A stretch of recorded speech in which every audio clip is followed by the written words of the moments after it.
Okay. Good evening, children. Good evening, sir. Okay. Today we are going to discuss activity number 10 in our pupils book, page number 31. Hi, Mama. Other activity number 10. Unit number 3 වල තියෙන activity number 10 page number 31 සාකච්ඡා කරන්න යන්නේ. අත් බලන්න මොකද කියලා තියෙන්නේ? Fill in the blanks with the plural form. දැන් plural form එක තමයි use කරන්න කියලා කියන්නේ නේද? එතකොට දැන් මේ plural form එක කියලා කියන්නේ මොකද්ද? ඔයා දන්නවා මම උගන්වලා තියෙනවා මේ වෙනකොට ඔයාලට singular කියලා pattern එකක් නේද? මේ singular pattern එක අපි singular noun එකක් අපි plural කරලා තියෙනවා. පැහැදිලි නේද? හරි. එතකොට singular එකක් අපි plural කරලා තියෙනවා. දැන් එහෙම plural කරනකොට අපිට භාවිත කරන්න පුළුවන් methods මම කියලා දුන්නා කීයද පුතේ? කීයද කියලා දුන්නේ? පහක් කියලා දුන්නා. මොනවද ඒ පහ?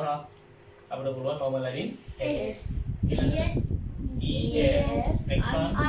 IES. VES. Finally, irregular form. irregular form. හරි නේද? මේ තමයි ක්‍රමටික වෙන්නේ. හරි. එතකොට first one අපි බලමු මේ අයිති වෙන්නේ මොන කැටගරිස් වලද කියලා මේ තියෙන ඇක්ටිවිටීස් ටික. මේ පළවෙනි රූල් එක. මේ දෙවෙනි රූල් එක. මේ තුන්වෙනි රූල් එක. මේ හතරවෙනි රූල් එක. මේ පස්වෙනි රූල් එක. මේ පස්වෙනි රූල් එකට සමහර අය කියනවා internal vowel change. internal vowel change කියලා කියනවා. තේරුණාද? මේකට සමහර අය කියනවා internal vowel change කියලා කියනවා. irregular form කියනවට අමතරව. පැහැදිලිද? irregular form කියනවට අමතරව internal vowel change කියලා කියනවා. Right. First one. There were 3 blank mouse on the roof. Roof. What is the meaning of roof?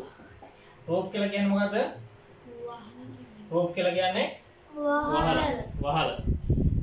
නේද? Roof කියලා කියන්නේ වහල. හරි. There were වයකින් කියවෙන්නේ මොකද්ද පුතේ? අතීතය. වයකින් කියවෙන්නේ මොකද්ද? අතීතය. There were 3 mouse කියන එක්කෙනාගේ එහෙනම් 3 කියන එක දැක්ක ගමන් මතක් වෙන්න ඕන මෙයා plural. එහෙනම් mouse කියන එක්කෙනාගේ plural method එක මොකද්ද? MICE mice. නේද? mice. මෙයාට බලපෑවේ කීවෙනි රූල් එකද? පස්වෙනි රූල් එක නේද? මෙයා තමයි අදාළ උනේ. හරි. අපි දැන් ආයෙත් ඊළඟ ඇක්ටිවිටි එකට ඊළඟ ප්‍රශ්නෙට let's go to the next question. Colombo and Candy are big. Candy කියලා කියන්නේ නුවර. මහා නුවර කියලා කියන්නේ අපි. නේද? නුවර. Colombo and Candy are big city. City mean නගරය. ඔයා දන්නවා අපිට නමක් noun එකක් බහුවචන කරනකොට y වලින් නම් අවසන් වෙලා තියෙන්නේ. අපි ඔය කියන y අයින් කරලා ඒ වෙනකොට දාන මොකද්ද? S. IES. y කපලා ඒ වෙනකොට මොකක්ද දාන්නේ? IES කියනවා. පැහැදිලිද? S නෙමෙයි IES. එහෙනම් අපි මොකද කරන්නේ? CIT y කැපුවා. ඒ වෙනකොට මොකද පාවිච්චි කරන්නේ? IES. අපි cities කියලා භාවිත කරනවා. Colombo and Candy are big cities. Okay. Third one. I have to brush. Test set කලින් ඉවරලා තියෙනවා. එහෙනම් කොහමද එන්නේ? ඔයා දන්නවා මම කියලා දුන්නා මීට කලින් වචනයක අවසාන අකුරු දෙක X SH CH double S next one vowel with S කියලා තියෙනවා නම් අපි එවැනි වචන බහුවචන කරන්නේ ES use කරනවා නේද? එහෙනම් I have to BRUSHES brushes නේද? හරි brushes. කීවෙනි රූල් එකද බලපෑවේ? කීවෙනි නීතියද බලපෑවේ? දෙක. මේ දෙවෙනි ප්‍රශ්නෙට කීවෙනි නීතියද බලපෑවේ? තුන්වෙනි නීතිය නේද? There are 5 main rules for singular to plural. ඒක වචන බහුවචන කරන්න ප්‍රධාන නීති පහක් තියෙනවා. පැහැදිලි නේද උදාහරණ? Okay, let's move to the fourth question. These bus කියන එක දීලා දන්නවනේ වවල ලකුණක් එක s එහෙනම් කොහොමද එන්නේ? These B U S E S. These buses are broken. Break කියන එකේ past එක broken කැඩිලා. හරි. ඊළඟ බලන්න so කියලා තියෙනවා. so එක දැක්ක ගමන් හරි. so එක දැක්ක ගමන් පැහැදිලිද? එතකොට so කිව්ව ගමන් මතක් වෙන්න ඕනේ. කීයටවත් කියන්නේ මොකද්ද? කීයටද කියන්නේ? කීයටද කියන්නේ? so.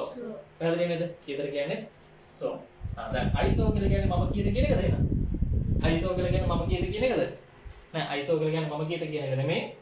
මම දැක්කා to baby y වලින් අවසන් වෙලා තියෙන්නේ නම් දැන් මොකද කරන්නේ? කොහොමද කරන්නේ නම් දැන්? B A B y කැපුව y වෙනකොට කවද ගන්නෙ? IES.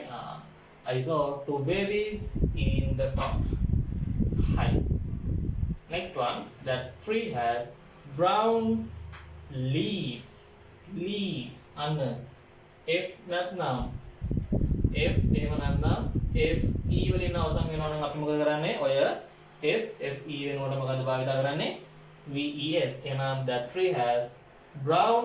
Brown mean which color of the brown? Dumuru පාට. Right. That tree has brown LEAVES leaves. පැහැදිලි නේද? හරි අපි බලමු මොන rules වලද මේ දැනට ගත්ත answers ටික වැටෙන්නේ කියලා. බස් එක බසස් වුණා. කීවෙනි rule එකද? කීවෙනි rule එකද? ළමයි දෙවෙනි rule එක. එහෙනම් මෙතන අදාළ වෙන්නේ දෙවෙනි rule එක. baby babies වුණා. IES ඇතුළේ කීවෙනි rule එකද? තුන්වෙනි rule එක. නීතිය. ඊළඟට leaf කියන එක නා leaves වුණා. දැක්ක නේද? F අයින් වුණා. ඒ වෙනකොට කවද ඇඩුනේ පුතේ? VES. Yes, correct. VES. කීවෙනි rule එකද? හතරවෙනි rule එක. The cook brought many knife and knife. බලන්න මොකද වෙලා තියෙන්නේ? F එහෙම නැත්නම් F E වලින් අවසන් වෙලා තියෙන්නේ. F F E වලින් අවසන් වෙනවා නම් අපි භාවිත කරන්නේ දෙන්න අයින් කරලා ඒනොට මොකද්ද? එහෙනම් කොහොමද එන්නේ? K N I F E වෙනුවට දැන් ගන්නේ VES. Which is the rule? මොකද්ද නීතිය? හතරවෙනි නීතිය. 8th one. The shop. Normal readiness concept. අයි කිසිම නීතියක් නැහැ. The shops.